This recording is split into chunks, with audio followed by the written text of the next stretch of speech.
Party व आम जनहित में हर वर्ष की तरह इस वर्ष भी पूरे देश भर में आज मेरा जन्मदिन जन कल्याणकारी दिवस के रूप में मनाया जा रहा है, जिसके लिए मैं पार्टी के सभी लोगों का हार्दिक दिल से आभार प्रकट करती हूँ। साथ ही हमेशा की तरह आज भी मैं अपने जन्मदिन के मौके पर ये बताना जरूरी समझती हूँ कि हमारी पार्टी की रही सरकार ने देश में समय समय पर दलित एवं अन्य उपेक्षित वर्गों में जन्मे हमारे महान संतों, गुरुओं व महापुरुषों में भी खासकर महात्मा ज्योतिराव फूले, श्री छत्रपति शाहू जी महाराज, श्री नारायण गुरु, बाबा साहब डॉक्टर भीमराव अंबेडकर एवं मान्यवर श्री कांशीराम जी आदि को भी विभिन्न स्तर पर पूरा आदर सम्मान दिया है और इनके नाम पर यहाँ अनेकों भव्य व ऐतिहासिक स्थल बनाए गए हैं तथा इनकी विशाल प्रतिमाएं लगाई गई हैं। साथ ही जनहित में अनेकों विशाल पार्क व गार्डन आदि भी बनाए गए हैं। इसके साथ साथ इनके नाम पर अनेकों नए जिले बनाए गए हैं तथा आम जनहित की भी असंख्य योजनाएं शुरू की गई हैं, जिनके अब अपने राजनीतिक स्वार्थ में विरोधी पार्टियों की सरकारें भी नकल कर रही हैं और जिनकी शुरू से ही इनके प्रति सोच व नियत मुंह में राम व बगल में छुरी की तरह ही बनी रही हैं, जिसमें अभी तक कुछ भी बदलाव नहीं आया है। इतना ही नहीं बल्कि इनके बताए हुए रास्तों पर चलकर ही हमारी पार्टी की रही सरकार ने हर मामले में व हर स्तर पर बहुजन समाज के लोगों को प्राथमिकता देते हुए यहाँ सर्वजन हिताय व सर्वजन सुखाय की नीतियों एवं सिद्धांतों पर आधारित ही सरकार चलाई है। ऐसे सभी संतों, गुरुओं व महापुरुषों को भी आज मैं अपने जन्मदिन के मौके पर पूरे तहे दिल से नमन करती हूँ, जिनके बताए हुए रास्तों पर चलकर ही मैंने देश में यहाँ सदियों से उपेक्षित रहे खासकर दलित एवं अन्य उपेक्षित वर्गों के लोगों को मान सम्मान के साथ अपने पैरों पर खड़े करने के लिए अपनी पूरी जिंदगी भी समर्पित कर दी है। क्यों में खांसी बहुत आ रही है, थोड़ा ये माइक भी कम करो, आप थोड़ा सा इधर को हो जाओ और ये दरवाजा खोल दो। मेरे ख्याल सफोकेशन हो रहा है मेरे ख्याल आप लोगों को।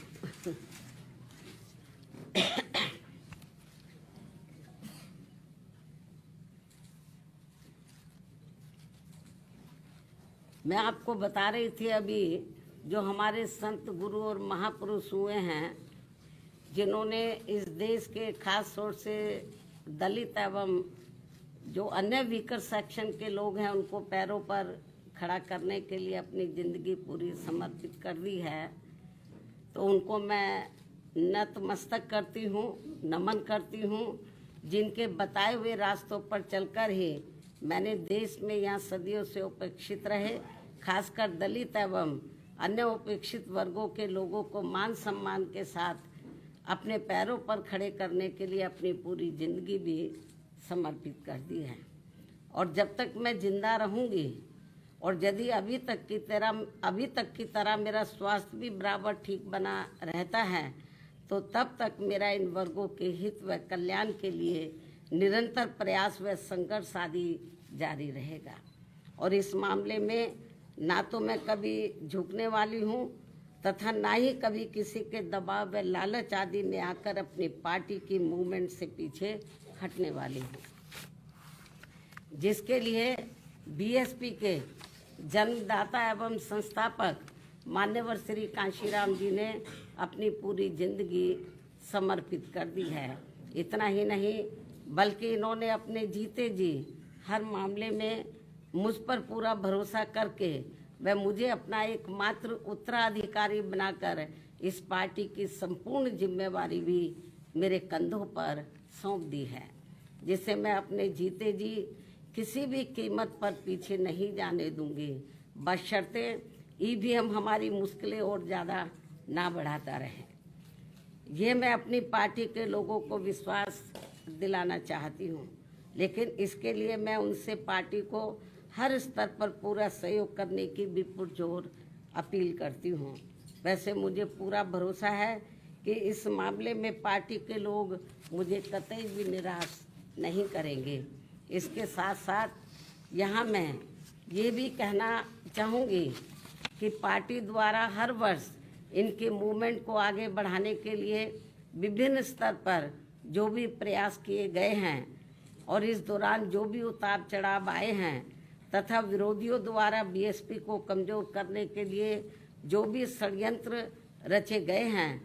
तो इन सब का पिछले 1 वर्ष का पूरा लेखा जोखा मेरी हर वर्ष आज के ही दिन अर्थात मेरे जन्मदिन के मौके पर जारी होने वाली पुस्तक मेरे संघर्षमय जीवन एवं बीएसपी मूवमेंट का सफरनामा में हिंदी व अंग्रेजी में वर्णित कर दिया जाता है, जो फिर ये पुस्तक पार्टी में विशेषकर नए जुड़े लोगों के साथ साथ वर्तमान युवा पीढ़ी व आगे आने वाली पीढ़ी के लिए भी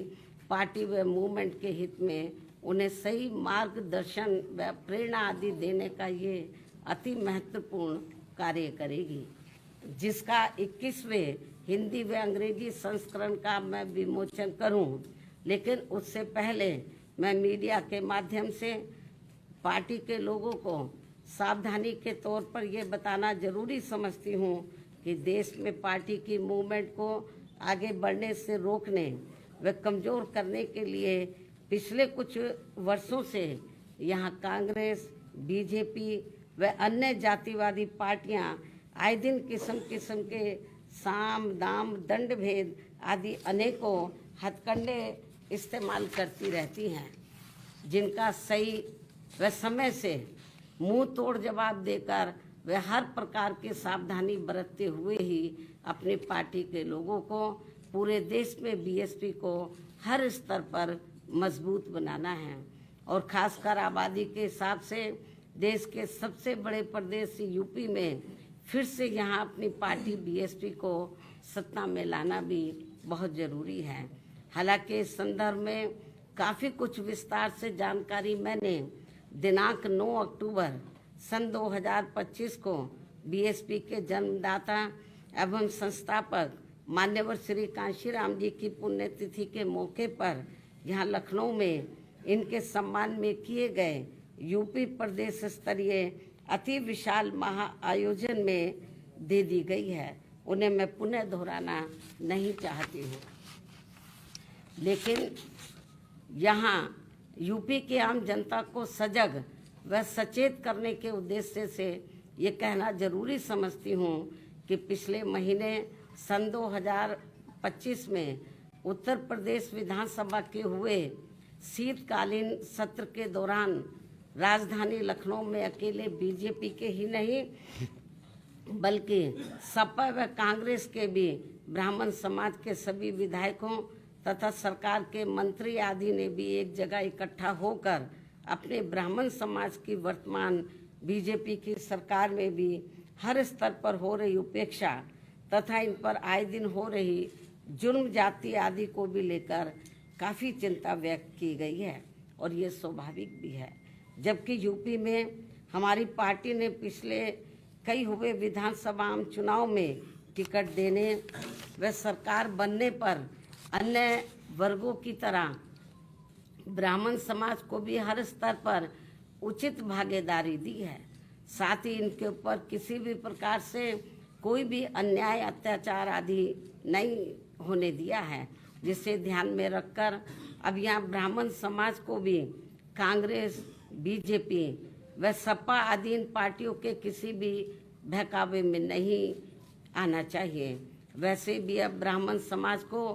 किसी का भी चोखा बाटी आदि नहीं चाहिए और न ही वे किसी की धमकी से भी डरने वाले हैं, बल्कि उन्हें हर स्तर पर पूरा मान सम्मान व उचित प्रतिनिधित्व तथा रोटी रोजी के भी साधन चाहिए। साथ ही इनके ऊपर कोई भी जुर्म जाति आदि नहीं होनी चाहिए, जो ये सब इनकी चाहत अभी तक बीएसपी की सरकार में ही पूरी हुई है। और इस बार बीएसपी की सरकार बनने पर फिर से इनकी ये सब चाहत जरूर पूरी की जाएगी। इनके साथ साथ क्षत्रिय व वैश्य समाज आदि के भी हित व कल्याण का तथा इनकी सुरक्षा आदि का भी हर मामले में पूरा ध्यान रखा गया है और आगे भी रखा जाएगा। वैसे भी हमारी पार्टी की रही सरकार ने हमेशा यहाँ सर्व समाज के हित व कल्याण का हर मामले में वे हर स्तर पर पूरा ध्यान रखा है। खासकर जाट समाज जो ज़्यादातर खेती किसानी का कार्य करता है, उनकी खेती करने के लिए खाद्य सहित अन्य सभी सुविधाओं की समय से उचित व्यवस्था की है। साथ ही गन्ना किसानों को तो काफ़ी बढ़ाकर दाम दिया है। इनकी अन्य फसलों का भी उन्हें उचित दाम दिया है। और अब सरकार बनने पर और अब आगे सरकार बनने पर इनका इसी प्रकार आगे भी जरूर पूरा ध्यान रखा जाएगा। इसके साथ साथ जाट समाज के शिक्षित बेरोजगार युवाओं को भी सभी विभागों में व खासकर पुलिस भर्ती में बिना कोई रिश्वत के उन्हें काफ़ी सरकारी नौकरी भी दी है। अन्य वर्गों की तरह इनके ऊपर भी कोई जुल्म जाति आदि नहीं होने दी गई है। राजनीति में भी इनको उचित भागीदारी दी है और अब इनको भी अपने हित व कल्याण में बीएसपी से जुड़कर अपनी पार्टी बीएसपी की ही सरकार बनाना बहुत ज़रूरी है। इतना ही नहीं बल्कि यहाँ दलितों, पिछड़ों, मुस्लिम व अन्य धार्मिक अल्पसंख्यक समाज के लोगों के हितों का तो बीएसपी की रही सरकार में हर स्तर पर इनका प्राथमिकता के आधार पर विशेष ध्यान रखा गया है और इनके ऊपर कोई भी अन्याय अत्याचार आदि नहीं होने दिया है। आगे भी इन वर्गों का विशेष ध्यान रखा जाएगा। इसके अलावा हमारी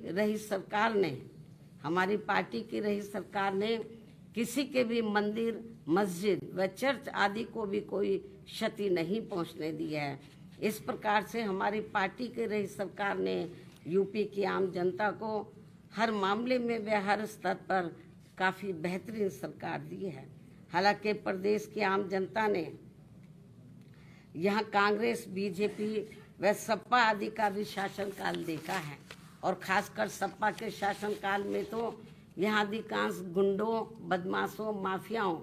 व भ्रष्ट लोगों का ही राज चलता रहा है, जिसमें इनके खुद के समाज को छोड़कर अधिकांश अन्य सभी वर्गों का शोषण होता रहा है। और इस मामले में दलित वर्ग के लोगों का तो इनकी सरकार में सबसे ज़्यादा उत्पीड़न हुआ है, जिनके समाज के बीएसपी की प्रमुख नेता को भी सपा से अलग होने पर,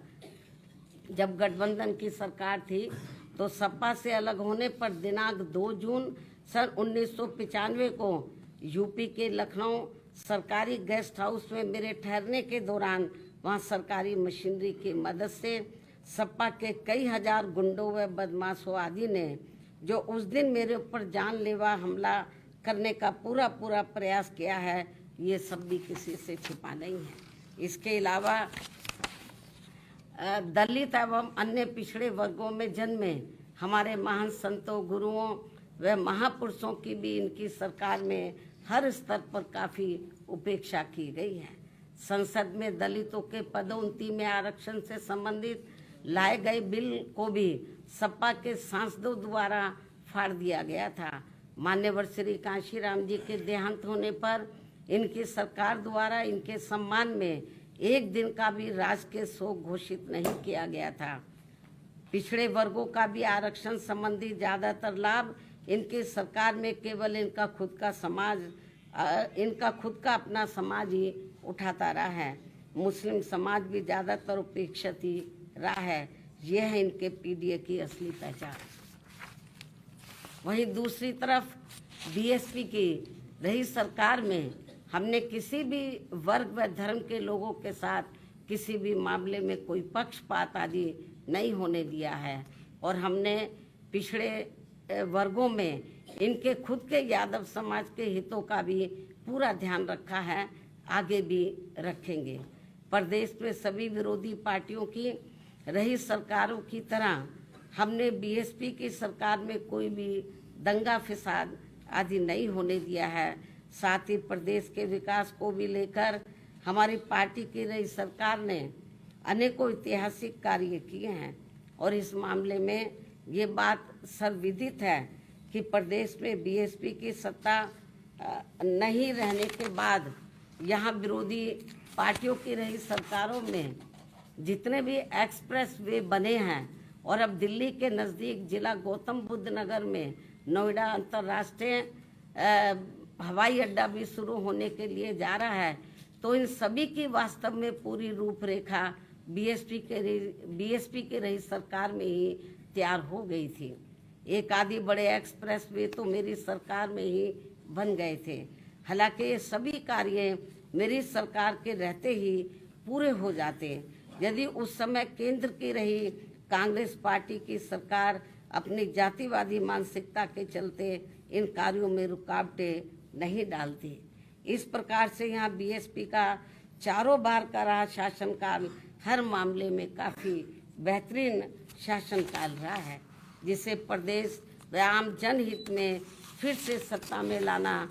बहुत ज़रूरी है, क्योंकि अब यूपी में कांग्रेस व सपा की रही सरकार की तरह वर्तमान में बीजेपी की चल रही सरकार में भी यहाँ की आम जनता व विशेषकर दलित एवं अन्य उपेक्षित वर्गों के लोग हर स्तर पर काफ़ी ज़्यादा दुखी व परेशान हैं। इनके नेता लोग मौजूदा सरकार में अधिकांश अपने खुद के नफ़े नुकसान में ही लगे रहते हैं। इनका अपने समाज के नफ़े नुकसान से कोई लेना देना नहीं है, ऐसा इन वर्गों के लोगों का मानना है। अभी भी प्रदेश में कानून व्यवस्था सपा की रही सरकार की तरह काफ़ी बिगड़ी हुई है। सरकार को बिना पक्षपात के काफ़ी सख्ती करने की ज़रूरत है। ऐसी स्थिति में यूपी की आम जनता बीएसपी के 4 बार के रहे शासनकाल को याद करके अब यहाँ बीएसपी को सत्ता में लाने का काफ़ी हद तक अपना मन बना चुकी है, जिसे पूरा करने के लिए इस बार होने वाले विधानसभा चुनाव में मैं खुद भी कोई कसर छोड़ने वाली नहीं हूँ। ये मेरा पुनः वायदा है। और जब यूपी में इस बार होने वाले विधानसभा चुनाव में हमारी पार्टी की पूर्ण बहुमत की सरकार बन जाती है, जिसकी काफ़ी उम्मीद भी है, तब फिर हमारी पार्टी सन 2007 में पूर्ण बहुमत की बनी सरकार की तरह ही यहाँ हर मामले में व हर स्तर पर सर्वजन हिताय व सर्वजन सुखाय की नीतियों एवं सिद्धांतों पर आधारित ही सरकार चलाएगी। ये भी मैं यूपी की जनता को विश्वास दिलाना चाहती हूँ, जिसकी इस समय यूपी की जनता को व खासकर दलित एवं अन्य उपेक्षित वर्गों के लोगों को तथा विभिन्न क्षेत्रों में कार्यरत दुखी व पीड़ित लोगों को भी काफ़ी ज़रूरत है। वैसे भी इस समय यहाँ अकेले बहुजन समाज के लोग ही नहीं, बल्कि अन्य सभी समाज के लोग भी अपनी विभिन्न समस्याओं को लेकर काफ़ी ज़्यादा दुखी व परेशान हैं। यहाँ कानून व्यवस्था भी ठीक नहीं है। ऐसे में अब यहाँ यूपी की आम जनता बीएसपी को ही पुनः सत्ता में लाना चाहती है, किंतु उसके लिए पार्टी को हर स्तर पर मजबूत बनाना बहुत ज़रूरी है। और यदि इस बार यह विधानसभा के आम चुनाव होने से पहले हमारी पार्टी हर स्तर पर मजबूत हो जाती है और जिसके लिए अभी से ही पार्टी के लोग पूरे जी जान से जुटे भी हैं, तो तब फिर अपनी पार्टी को इस बार यहाँ सत्ता में आने से कोई रोक नहीं सकता है, बशर्ते यहाँ प्रदेश की आम जनता चुनाव के दौरान कतई भी गुमराह नहीं होती है। इसके साथ साथ पिछले कई चुनावों की तरह इस बार भी होने वाले विधानसभा चुनाव में ईवीएम में धांधली व बेईमानी आदि नहीं की जाती है, जिसकी ये आम चर्चा है। लेकिन इसके बावजूद भी हमारी पार्टी ये सोचकर देश में सभी चुनाव पूरी तैयारी व दमदारी के साथ लड़ती है, पता नहीं कब ईवीएम में धांधली व बेईमानी आदि कराने वालों का सिस्टम फेल हो जाए तो तब फिर चुनाव में सही रिजल्ट आ सकता है, ऐसा भी लोगों का मानना है। वैसे अब पूरे देश में ईवीएम के विरोध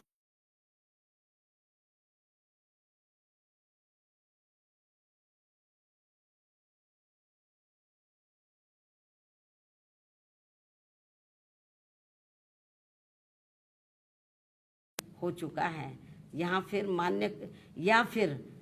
कोर्ट द्वारा भी इसमें कुछ जरूरी परिवर्तन किए जा सकते हैं। इसलिए हमें उत्तर प्रदेश सहित पूरे देश में अपनी पार्टी को हर स्तर पर मजबूत बनाते रहना बहुत जरूरी है।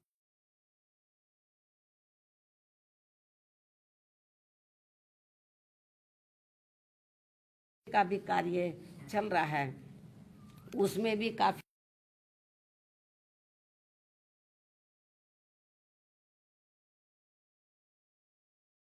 लोगों को काफी सजग रहना है और समय से ये कार्य पूरा भी करना है। इसके साथ ही जहां तक गठबंधन करके चुनाव लड़ने का सवाल है, तो इस संबंध में फिर से यहाँ मैं अपनी पार्टी का स्टैंड स्पष्ट कर देना चाहती हूँ कि हमारी पार्टी का गठबंधन करके चुनाव लड़ने के मामले में अभी तक का अधिकांश अनुभव यही रहा है कि गठबंधन करके चुनाव लड़ने से हमारी पार्टी को फायदा कम व नुकसान ज़्यादा होता है तथा इससे पार्टी का वोट प्रतिशत भी काफ़ी हद तक कम हो जाता है। जबकि बीएसपी से गठबंधन करके चुनाव लड़ने वाली पार्टी को पूरा फायदा पहुंच जाता है, क्योंकि गठबंधन में बीएसपी का खासकर दलित बेस वोट तो गठबंधन करने वाली पार्टी को पूरा ट्रांसफर हो जाता है, किंतु उनका विशेषकर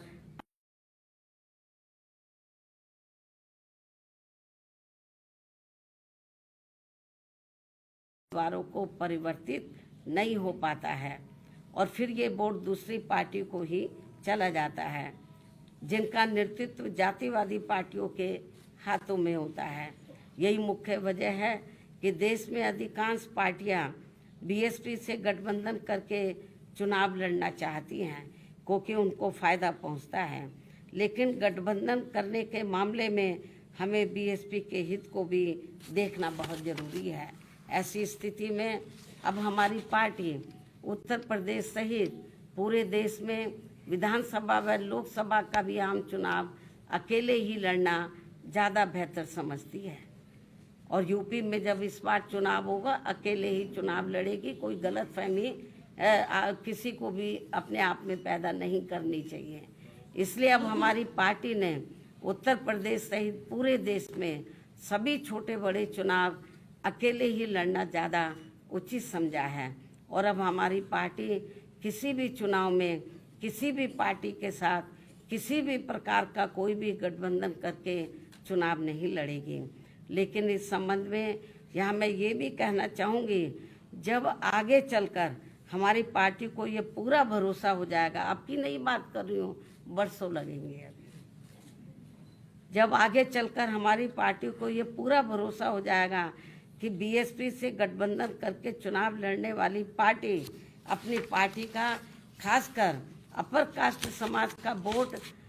उनकी जातिवादी मानसिकता व सोच आदि को बदलकर हमारी पार्टी को ट्रांसफर करा सकती है, तब फिर उस समय गठबंधन करके चुनाव लड़ने को लेकर जरूर सकारात्मक निर्णय लिया जा सकता है। इसमें बरसों लगेंगे। जब तक ये जातिवादी व्यवस्था रहेगी, मानसिकता लोगों के नहीं बदलेगी, बहुत मुश्किल है। जो फिलहाल हमें यहाँ अभी तक किसी भी पार्टी में ऐसा होता हुआ नजर नहीं आ रहा है। लेकिन ये भी सच है कि हमारी पार्टी द्वारा अपर कास्ट समाज के जिन लोगों की जातिवादी मानसिकता व सोच आदि को बदल दिया गया है, लेकिन ये भी सच है कि हमारी पार्टी द्वारा अपर कास्ट समाज के जिन लोगों की जातिवादी मानसिकता व सोच आदि को बदल दिया गया है, उनका वोट तो बिना गठबंधन के ही सीधा बीएसपी को मिल जाता है और इनका इस बार पहले से भी उम्मीद है कि इनका इस बार पहले से भी कहीं ज़्यादा ये वोट हमारी पार्टी को जरूर मिल जाएगा। अपर कास्ट समाज का, ऐसा पार्टी का मानना है। इसके साथ साथ प्रदेश में दलित, पिछड़ा व मुस्लिम एवं अन्य धार्मिक अल्पसंख्यक समाज का भी वोट इस बार पहले से कई गुना ज़्यादा बीएसपी को ही मिलने वाला है और फिर सपा का पीडीए भी देखता ही रह जाएगा, जिसकी पार्टी को पूरी उम्मीद भी है, क्योंकि अब यहाँ सब समाज के लोग कांग्रेस, बीजेपी व सपा आदि के शासनकाल को काफ़ी आजमा चुके हैं, जबकि बीएसपी का 4 बार का रहा शासनकाल हर मामले में व हर स्तर पर काफ़ी लोकप्रिय रहा है। और अब ये लोग इन पार्टियों के बहकावे में ना आकर अपनी एकमात्र हितैषी पार्टी बीएसपी को इस बार सत्ता में जरूर लाएंगे, जिसकी काफ़ी संभावना भी है। और ये कुछ जरूरी बातें पार्टी व मूवमेंट के हित में आज मैंने अपने जन्मदिन के मौके पर मीडिया के जरिए पूरे देश में अपनी पार्टी के लोगों के सामने रखी है। हालांकि मुझे पूरा भरोसा है कि पूरे देश में पार्टी के लोग मेरी इन सब बातों को गंभीरता से लेते हुए अब अपनी पार्टी को जरूर मजबूत, ऑफ कर दो इसको भाई,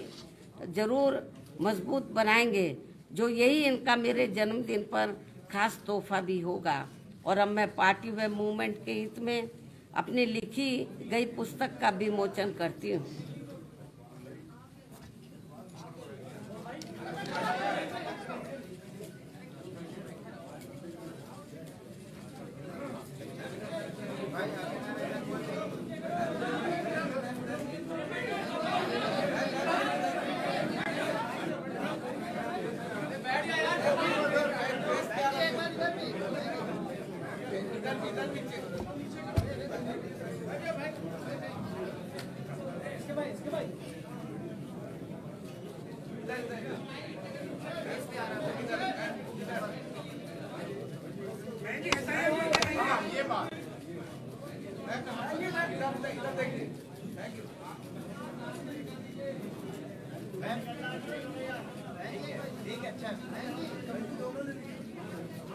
दोनों हाथ में ले लीजिए,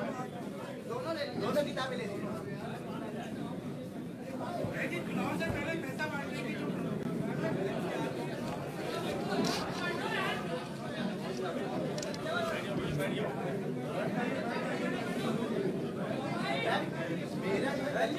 साथ अन्याय हो रहा है। और केंद्रीय निर्वाचन आयोग ने 4 करोड़ के आसपास वोटों का डिफरेंस आया है, उस पर आप कुछ कहेंगे? इन्हीं जरूरी व खास बातों के साथ ही अब मैं मीडिया बंधुओं से मेरे जन्मदिन का केक व जलपान आदि लेने का भी आग्रह करते हुए अपनी बात यहीं समाप्त करती हूँ। धन्यवाद। जय भीम व जय भारत। यदि आप लोग कुछ पूछना चाहते तो पूछ सकते हैं, वरना मैं आपसे यही रजा लेती हूँ। इसके बारे में मैं ट्वीट के जरिए अपनी बात कह चुकी हूँ। आ जाओ।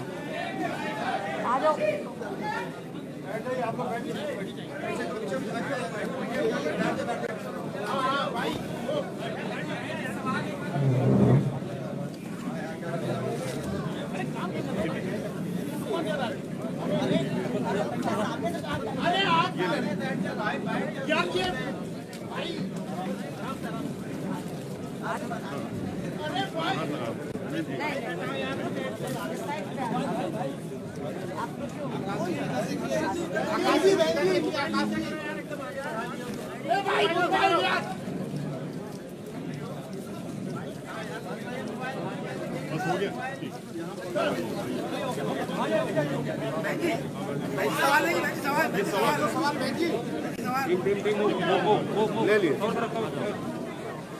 पानी फेंक के दे।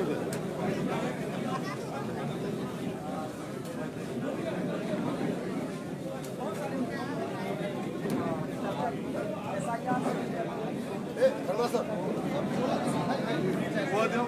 पानी, 2 चीज दो, गिलास गुलदस्ता लेते हो गुलदस्ता